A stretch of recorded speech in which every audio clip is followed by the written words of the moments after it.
Is Alabama's Jihaad Campbell the long-term answer the Falcons are looking for at linebacker?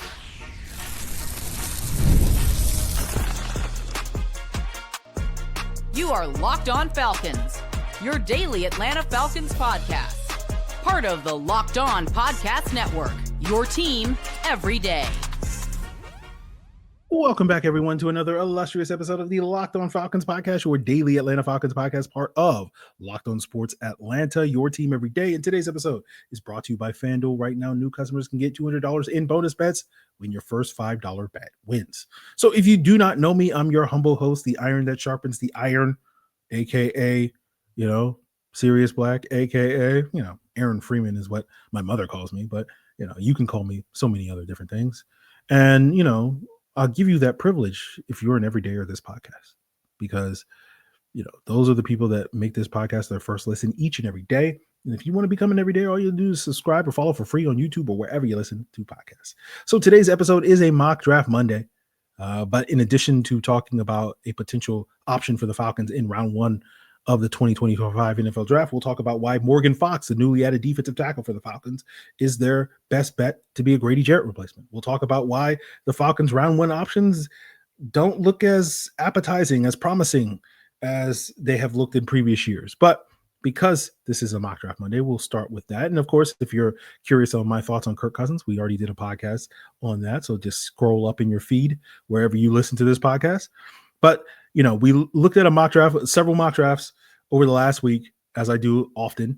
And one of them, doesn't matter which one, several of them had Jihaad Campbell as the Falcons pick at pick 15, right? I looked at 13 mocks from this past week. 3 of them had Jihaad Campbell. And out of the 13, that 3 number was the highest, was tied for the highest with Mikael Williams, the Georgia edge rusher. But I figured we'll be able to talk about Mikael Williams as we get closer to the draft. I don't know if we're going to be able to talk about Jihaad Campbell anymore because the Falcons went out and signed Divine Diablo in free agency. Now, I think technically Campbell is still an option for the Falcons in round one, but I feel like we will probably see, mock drafts being less willing to mock the Falcons a linebacker as we get closer to the draft. So this is basically the last opportunity I get to talk about Jihaad Campbell as a potential option, who I know among a certain subset of Falcon fans is a very popular option for the Falcons at 15. And, it's understandable why, even 2 of these 3 mocks that had the Falcons getting Jihaad Campbell, I think came out technically after they signed Divine Diablo. And, you don't know what the timeline is for the publication of those mocks. They could have been done before the signing and published after. But, I understand even if people looked at the Divine Diablo signing, were like, no, I'm still going to mock Jihaad Campbell to the Falcons, because it's easy to look at Divine Diablo as not necessarily a problem solver at the linebacker position, that he's more of a placeholder. And so therefore, if you believe that the Falcons need to go out there and get a long-term problem solver at that linebacker position, Jihaad Campbell makes a ton of sense, right? After all, Diablo signed a 2-year deal, but it essentially boils down to a 1-year, $8 million contract based off of the guarantees, and then we'll see, right? And so if he doesn't perform as like you want him to do in 2025 as the starter that he's being paid to be, you could probably cut him and save almost $5 million against the cap next year, right? Not to mention your other linebackers, your other top linebackers at the position, Kay Nellis and Troy Anderson, are both entering contract years in 2025. They will both be free agents after this 2025 season. And so now you sit here with the top 3 linebackers or top 4 linebackers that you have on the roster. The only one that is, very likely to be here in 2026 and beyond is JD Bertrand, right? And so adding to that linebacker room still is something that the Falcons could use in terms of the long-term outlook, even if the short term, drafting a guy like Campbell is more of a depth addition than an immediate impact. But the reason why so many people are big fans of Campbell is, he has he's nice to look at is what I'll say again, and as far as football players, right? 6'3", 235, 32.5-inch arms, 80-inch wingspan. This is the modern type of linebacker that you've seen NFL teams covet very highly in the draft, especially over the last 5 years, right? Those dimensions in terms of Jihaad Campbell that make him nice to look at is Quay Walker, Devin Lloyd, Jamin Davis, Kenneth Murray. All those guys were all like 6'2", 6'3", 235, 240, 80-inch wingspans, give or take an eighth of an inch or whatnot. All but one of those guys like Walker, Davis, Murray, they all ran 4.5 240s or faster, which Campbell ran at the combine this past year. Lloyd ran like a 4.66. Now, the problem is that those guys that I mentioned, none of those guys have quite lived up to their first round billing. Walker and Lloyd were taken in the 2022 draft. I've seen a lot of speculation this offseason that neither Green Bay or Jacksonville is going to pick up their fifth-year options at about $15 million this offseason. Right? The Chargers didn't pick up Kenneth Murray's 2 years ago. And then he signed with the Titans last offseason and this past week got traded to the Cowboys. So he's not necessarily a fixture in this league. And Davis also had his fifth-year option declined last year. And Washington tried to move him to edge rusher with the new coaching change with Dan Quinn in there. And they wound up cutting him in October when they were purging all their former first-round picks. And he's basically bounced around several teams since then, landed with the Jets, got re-signed by the Jets. But at this point, he's really a third linebacker, a depth linebacker for that Jets team at best. And so I think there is a lesson to learn there where, that when you look back at not just the last 5 years of first-round linebackers, but the last 12, 13 years of first-round linebackers, going all the way back to Luke Kuechly, who was drafted with a top 10 pick in the 2012 draft, that the hit rate on linebackers, on first-round linebackers, is very low, right? That has been the case for the past decade. Plus, the data is going to tell you that off-ball linebackers kind of being a bad bet in round one. It's kind of being the running back position of the defense, where it's just like the value there is really there on day 2 or day 3 of the draft, and it's not really worth your while to draft that guy high in round 1. And, we know we don't like to have positional value conversations on this podcast, and we live in a post-Bijan Robinson era, so we don't talk about positional value. But like, if we're going to have that conversation, and we're not, but linebacker is one of those positions that probably doesn't have first-round value. That unless you're drafting a guy that you feel like is a Bijan Robinson, a Jahmyr Gibbs, that sort of exceptional talent, that special talent that, we're not going to say generational, but we're going to say a guy that does not necessarily show up in each and every draft, that guy's worth pulling trigger on the first round. But a guy like Campbell, is he special? Again, there's a lot of players that come out that from superficially, right, look very similar to Jihaad Campbell. And you got to explain to me why Jihaad Campbell's special. I don't know if he is, right? Now, he has abilities. He has high-level traits, just like Quay Walker did, right? Elite speed, right? Sideline to sideline cover ability, right? That when you see him get on the hoof, get out in the open field and chase down ball carriers, it looks exceptional with Jihaad Campbell, right? Now, instinctually, he's not all there, but again, that's understandable that he's not quite there because he's only basically played linebacker, off-ball linebacker for 2 years, right? Began his career as an edge rusher. Right, that's led to a lot of people, I think, talking up his pass rush ability. We'll circle back to that in a second. I think that's overrated. But I do think when it comes to covering ground, being able, he's not necessarily the super polished coverage guy, but there's certainly the potential there because of the speed and ability to make plays in the open field. And so I think, with Campbell, in a lot of ways, again, he's a much bigger player than this other guy was. But in a lot of ways, he brings a lot of the same traits to the table that Deion Jones did. In that regard. Now, when it comes to the pass rushing ability, right, because he originally enrolled at Alabama, as I understand it, as an edge rusher, didn't really play a whole lot in that role at Alabama and was ultimately moved to off-ball linebacker. I think there's a general perception that he's a really good pass rusher. He had 5 sacks this past year. I don't think Campbell's film as a pass rusher is particularly special, right? When it comes to beating blockers like a pass rusher is, he doesn't really do that, right? He's more of a blitzer, right? And so in a lot of ways, that's the same conversation we had last year about J.D. Bertrand. I don't think Jihaad Campbell is any better a pass rusher than J.D. Bertrand. He's just faster. And so therefore he can get from point A to point B a lot quicker, right? That was a similar thing with Deion Jones, who had, 3 sacks in 2020 when the Falcons were blitzing him, and it wasn't, or it led the team in sacks. I remember if it was 3 or 4 sacks that year, but you wouldn't sit here and say, oh, Deion Jones is a great pass rusher, right? He's just able to cover a lot of ground. So that's certainly an asset, but that's more of a blitzer, not a pass rusher. So I would admit, guys, I'm not sitting here being like, oh man, Jihaad Campbell is a home run. He's a solid prospect, right? I think the selling point is on him is not necessarily the immediate value he's going to bring to the Falcons defense, but the long-term potential, the long-term upside that if you can develop him, right? And again, this is the same bet that a team like the Packers made a couple of years ago with Quay Walker, right? Washington made with Jamin Davis, guys that didn't have a ton of reps in college playing the linebacker position. In terms of, career starts and whatnot, that they're betting on the upside and the traits and whatnot, and where that player in Campbell's case is going to be 3 years from now, as that sort of triple threat linebacker that has the size, the physicality, the speed to be able to be a force player against the run, whether that's downhill run defense, sideline to sideline run defense, a guy that can be an effective pass rusher when he gets that opportunity, when you teach him some pass rush moves and you're not just relying on his speed to get from point A to point B. And in addition to that coverage potential of his ability to be able to run with, these athletic running backs and tight ends at the next level. And so, could Campbell be that guy in time? Absolutely. That's certainly a possibility. But to me, is that a bet that I think the Falcons should be willing to make in round one? Not particularly. Right. And so I'm kind of glad that the Falcons went out and got their placeholder of a linebacker in Divine Diablo. And so if the Falcons still want to take a linebacker, which is certainly a possibility, I think making that bet maybe in the middle rounds, right, makes a little bit more sense. Drafting a speedy, athletic guy with upside then, because that to me is essentially the same bet that the Falcons will be making with Jihaad Campbell in round one. So it's basically, the equivalent of, instead of drafting Najee Harris in the first round of the draft, you wait till round 4 and you draft Ramondre Stevenson. And, you can argue Harris is a better player and has a better career than Ramondre Stevenson, but it's not that big enough for you to feel like, one of those paths is probably the better use of that quote unquote positional value and whatnot. And so I know we've done 6 of these mock draft Mondays. We've talked about Malachi Starks out of Georgia, the safety, Will Johnson, the Michigan corner, Mike Green, the Marshall edge rusher, Shamar Stewart, the Texas A&M edge rusher, Jalen Walker, the Georgia edge / linebacker, and now Jihaad Campbell.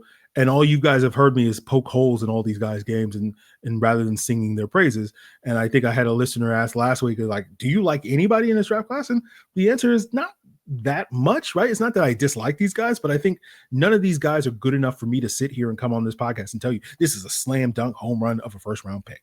Because I think a lot of these guys are flawed prospects that they have major red flags that could lead to them being very good in the NFL or very bad in the NFL, right? They're kind of boom bust guys, right? And, these are a lot of guys that have some developmental potential in this league that if they boom, you'll be sitting here being like, man, that was a home run of a pick. They bust, you'll be sitting here being like, man, yeah, we're definitely not using that 5th year option on that guy, similar to some of these linebackers that we're talking about. And so, can the Falcons afford to wait on that sort of developmental upside given the state of their defense right now? And so I'll explain why this draft class is going to be particularly hard, where the Falcons are picking, given this overall draft class, their needs, that the odds are low that they're going to find that immediate impact defender, as Jarvis Davis of Locked On Sports Atlanta calls it. And I'll break that down as we continue today's Locked On Falcons. So in the NFL world, the salary cap is a lie, but only if you don't know how to manipulate the money in the real world like the New Orleans Saints do. But in the real world, you go and check your bank account and you're wondering, where did all my money go? And right in between dining out, online shopping and, entertainment, it's easy to lose track of that money. And that's where Monarch Money comes in, your personal CFO, giving you the full visibility and control that you need for your finances. Monarch Money isn't just any old budgeting app. It's a complete financial command center. You can track all your accounts, investments, and spending in one place so that you can stop managing your money and start building wealth. Take control of your finances with Monarch Money and use code LOCKEDONNFL at monarchmoney.com for 50% off your first year. That's monarchmoney.com, code LOCKEDONNFL for half off your first year. And March Madness is here, and FanDuel's giving you a chance to get in on the action like never before, because right now new customers at FanDuel can get $200 in bonus bets when your first $5 bet wins. That's $200 extra bucks to use on everything from buzzer beaters to Cinderella stories to whoever's cutting down the nets. And I am not a big fan of filling out brackets because your final 4 pick gets bounced in the second round and you have to throw the whole bracket away. But you don't have to worry about that with FanDuel because there's tournament games almost every single day. There's opportunities to win money almost every single day. And when you win, you get paid instantly. No waiting around and worrying about some future upset that's going to blow up your bracket. So visit FanDuel.com and don't miss your chance at $200 in bonus bets and get in on the college hoops action all tournament long.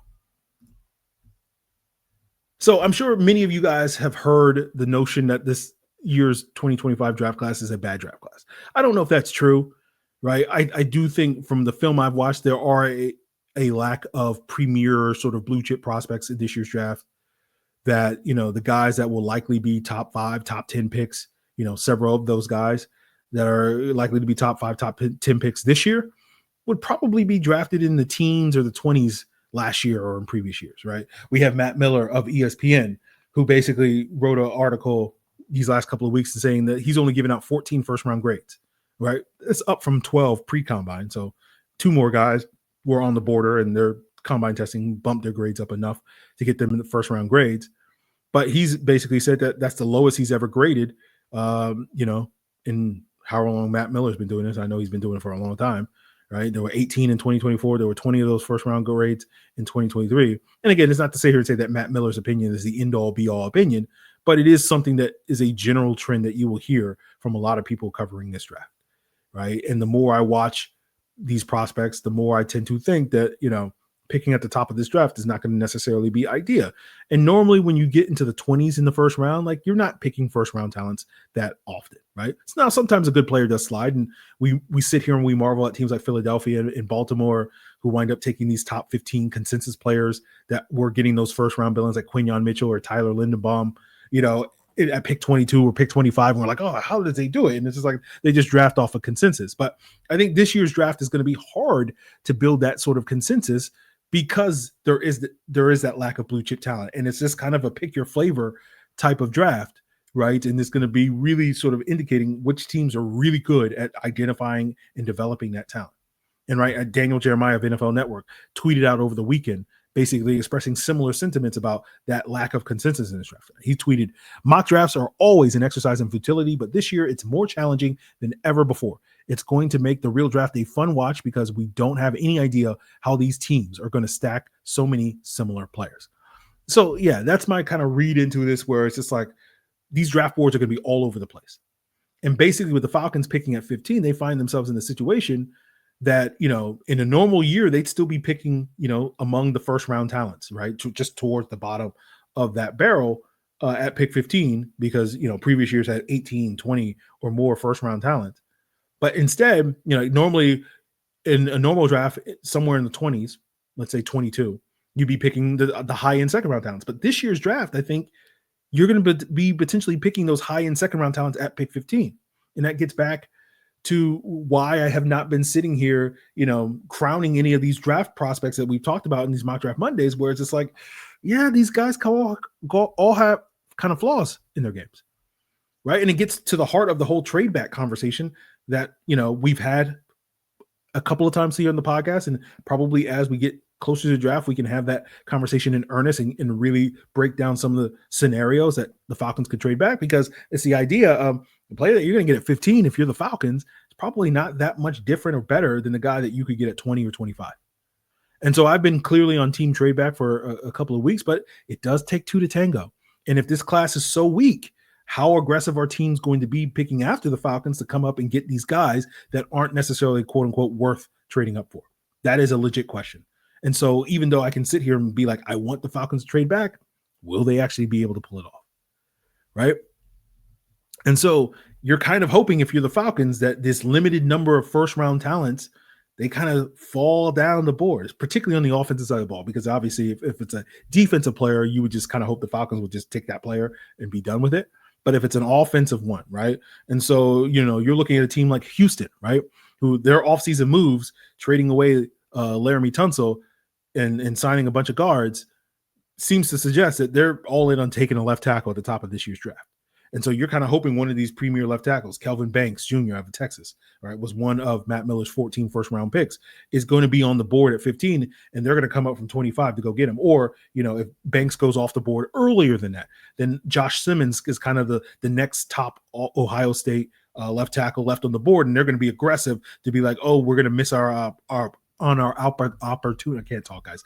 On our opportunity to take a left tackle, and we're going to be aggressive trading up with a team like the Falcons. And if they trade up from 25 to 15, hey, that based off of trade value charts, that would be worth a second overall pick, or a second round pick. I'm sorry. Or you could combine the two, now that they have two third round picks, you could combine those to move up, right? Now that they got that in the Tunsil trade. So, it seems like collecting those day 2 picks is in the best interest of the Falcons. That seems where a lot of the people that cover the draft, much more than I do, seem to think that the strength of this draft class is, day 2, you want to have a bunch of picks then, right? That's the smarter strategy of just, getting as many hits on day 2 where you get the most value, right? Rather than betting on that first round pick to be an immediate difference maker.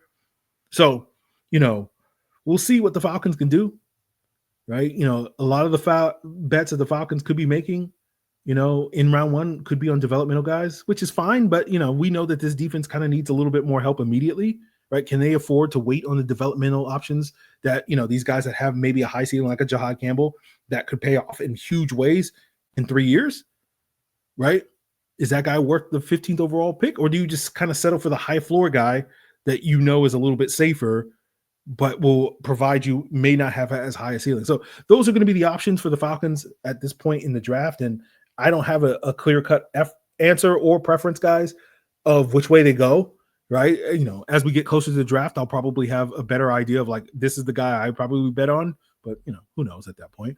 So, in previous years where the Falcons were picking at 8, right? To me, there was clear-cut answers where it's like you knew you were going to get a good player. You knew that there was a high-end talent that was going to be available at pick 8, and guys that had less holes in their games, and the Falcons could be less risk taking a player at that point in the draft, right? This year's draft, I don't think is going to have that. It's going to be a lot harder to make those types of picks.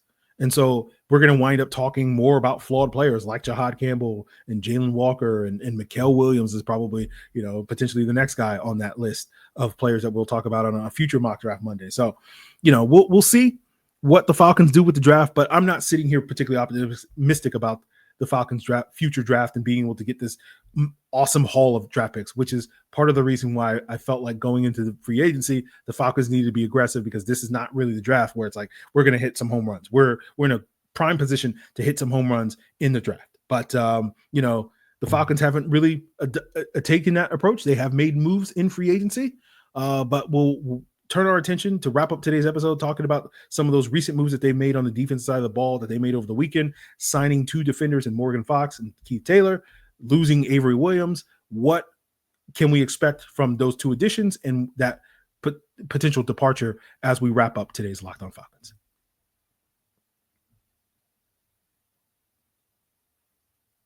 So with Morgan Fox, he's basically your Grady Jarrett replacement. With the release of Grady Jarrett, the Falcons needed a, reliable interior pass rusher, right? And they're hoping that Morgan Fox can sort of provide that for them, right? You needed somebody that you can sit there and say, okay, who's going to give us 30 or more pressures on the interior this season? And Grady Jarrett was your best option to do that, right? Since we saw a significant drop off from, David Onyemata this past year. He only had 19 pressures this past year after several years of having 30 plus pressures. And so you sit there and you go, okay, well, Morgan Fox is coming off a season where he had 32 pressures this year, even though his production did diminish a little bit. It did dip a little bit towards the end of last season, but the Falcons are signing Fox to a 2-year deal, right? And to me, my personal opinion on this Morgan Fox signing, and again, I think, as far as bargains go, it's a decent bet that the Falcons are making, but I feel like they're signing Morgan Fox 2 years later than they should have, right? That they had an opportunity to sign Morgan Fox back in the 2022 offseason, back when the Falcons weren't spending a lot of money on pass rushers, right? That's the offseason where they brought in guys like Lorenzo Carter, and Fox was available. He wound up signing with the Chargers on a cheap 1-year deal. It was very productive. They re-upped with him the following year, and he's been there for the last 3 years. And so I feel like you're getting Morgan Fox on the downward slope of his career, which is not that different from what you were getting from Grady Jarrett. But to me, there was a significant dip in Morgan Fox's production in the latter half of the 2024 season, right? From week 12 onward, right? Morgan Fox's pass rush win rate was about half that of what Grady Jarrett's was at that point in the season. And we'll see what happens when I do the deeper dive on the film, which I'll be breaking down for the Locked On Falcons Insiders later this week. You can join and get access to that film breakdown by hitting that link in the description below. 14-day free trial and $4.99 a month after that point. But I suspect, at least my cursory initial look at the film, is that Fox's sort of pass rush plan, which is primarily based off of a swipe move, is very effective against lesser guards and whatnot. But the minute you put him against competent guards, he becomes a little bit less effective. And so we'll see on that front, but we'll see what the rest of the film sort of shows. But, the other issue with Fox is he's a limited run defender, right? Proven pass rusher, but a limited run defender. And for the most part, the Chargers limited his snaps in the run game because of how, undersized he is, that, he would get pushed around quite a bit. And, when we looked ahead to what we thought Grady Jarrett's role would be in 2024, was we thought we would see a big reduction in Grady Jarrett snaps to be more of a situational pass rusher that would have limited opportunities against the run, right? We saw Grady Jarrett play about 65% of the snaps, but we thought, hey, maybe this year that number is going to be closer to 45% of the snaps. And right, you look at Morgan Fox's snap counts in 2 out of the last 3 years, he played 52% and I think 55%, 53% last year and I think 55% in 2022. 2022. And then in 2023, he played about 38%. So I feel like that 2023 snap count is about where we thought, a little bit north of that is what Fox can play and what Grady Jarrett was going to play. So there is a like that. So I think signing Fox does make sense for the Falcons because the Falcons did not have a proven pass rusher. And you want to have somebody on that interior that you feel reasonably confident can go out there and get you 3 to 5 sacks, get you 30 plus pressures. That wasn't Onyemata based off of his play last year. You're hoping that Zach Harrison and Ruka Roro and Brandon Dolis can turn into those types of players, but they're not those guys yet. And so there's no reason for you to be super confident. So Fox is really sort of setting a floor for your, interior pass rush, which this defense certainly cannot be, betting on this pass. We'll see if the pass rush makes strides, but we know how many resources this team needs to devote to their pass rush to make sure that they do not go back to being one of the worst pass rushes in the NFL like they were in 2024. So, I think depending on what the terms of this contract are, and there's sort of fuzzy details, we know he signed a 2-year deal, but the way that it was worded on Twitter doesn't make if it's worth $8.5 million over 2 years or it's worth $8.5 million per, those 2 years. So we'll see what those details are. But, if you are getting Morgan Fox for $8.5 million over 2 years, so you're only paying him $4.25 million a year in lieu of potentially whatever the Falcons offer was for Grady Jarrett. And we assume it probably wasn't $14 million, but let's say it was $12 million in the $14 million he got from the Chicago Bears.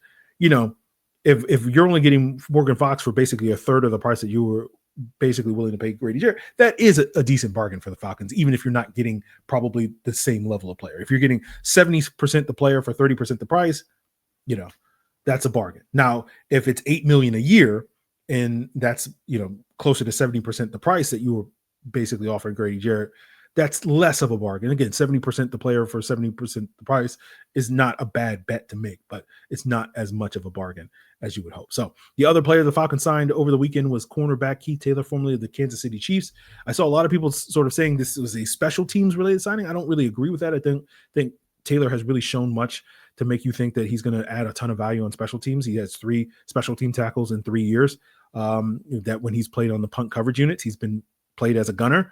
And that's the same role that you just paid money for Mike Ford and Kadero Hodge to be, right? And those guys are certainly been proven to be more productive in that role.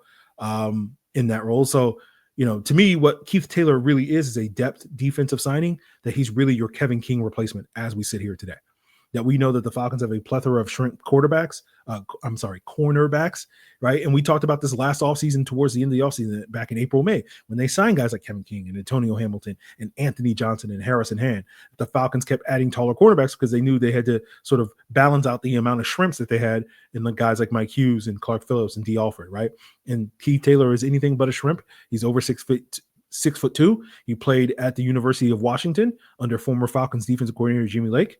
And so, Jimmy Lake still making contributions to the Falcons defense, even after being fired. So right now he gives you a big body in that cornerback room.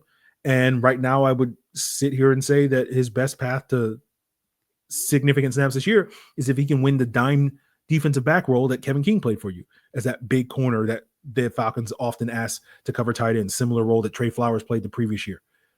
Trey Flowers wasn't asked to cover tight ends. We thought he would, but we talked about how I wanted Isaiah Oliver for this dime DB role. And unfortunately, he re-signed with the Jets. So, I'm assuming the Falcons were like, okay, well, we're not going to get Isaiah Oliver. I'm going to pretend that they were all in on Isaiah Oliver, and he chose not to come back to Atlanta.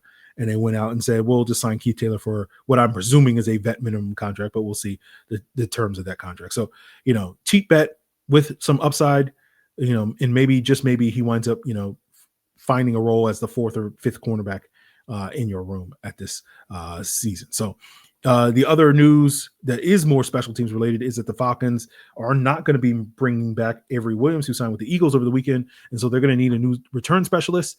I know that's music to the ears of a lot of people.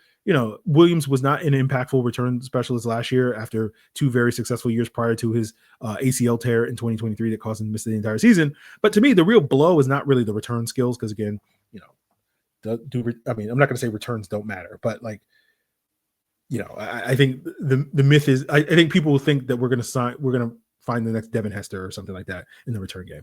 That, to me, the real value that you're losing in Avery Williams is the coverage ability on special teams. That he was arguably next to Kadero Hodge as your second best coverage guy on special teams. And again, another reason why I was not a fan of the Mike Ford signing, because you had a better player, in my opinion, in Avery Williams in that role. And Williams' primary role in punt coverage team was as that punt protector, that personal protector, right? He's the best in that role that the Falcons have had, in my humble opinion, since Eric Weems. They've had a revolving door at that position since Eric Weems' last season in Atlanta in 2016. Teron Ward was in 2017. Jordan Richards was 2018. Sherrod Niesman did it in 2019 and 2020. Deron Harmon in 2021. Eric Harris in 2022. Micah Abernathy was the main guy in 2023. You did have Troy Anderson doing it for 2 games in 2023. And so the Falcons are going to need a new personal protector, right? And most teams tend to like to have running backs and safeties do that job. And so Helms did do it for 1 preseason game during his rookie season. He would probably be the front runner at this stage. Maybe Troy Anderson does it. We'll see. Maybe they're grooming Jace McCullough to do it, even if he doesn't have really the experience to do it. So we'll see on that front. Again, my preference would be just keep Williams rather than paying Mike Ford and play that very important personal protector role. But obviously I'm not making those decisions. So hopefully this will be a non-story. Right? If you have a question mark at that position, it could be a problem, right? Hopefully you guys won't even notice who the personal protector is, because that means that guy's doing his job.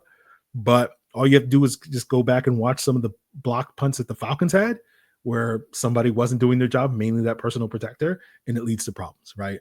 And so it is one of those things where if you don't have a capable guy in that role, it can be very problematic for your special teams. So hopefully that is not the case, and the Falcons will find someone who's very capable in that role, whether it's DeMarco Helms, Troy Anderson, Jason McCullough, or somebody new. So we'll see on that front. But so far, not a huge fan of the quote-unquote special teams moves that the Falcons have made, because, it matters to me. But we'll see if Marquise has the last laugh. Marquise Williams is Falcons special teams coordinator. So that is going to do it for us here, guys, on today's episode. We'll have more content coming your way later this week. We'll have various Locked On hosts to come on and talk about some of the Falcons free agent pickups. I think we'll have Divine Diablo conversation with Locked On Raiders host Q Myers. And we'll talk about the Falcons pass rush. That will continue to be an ongoing conversation for, the next 9 months where it's going to matter. And we will also keep an eye on this T. Higgins situation in Cincinnati, because that has the potential to impact Drake London's contract demands that may be coming in the year of our Lord 2026. So that will be something that may be a topic of discussion later this week, as well as so many other things. So make sure you continue to make Locked On Falcons your first listen by checking us out on YouTube or wherever you listen to podcasts. And for your second listen, check out the Locked On NFL Draft podcast. It's all part of the Locked On Podcast Network, your team every day.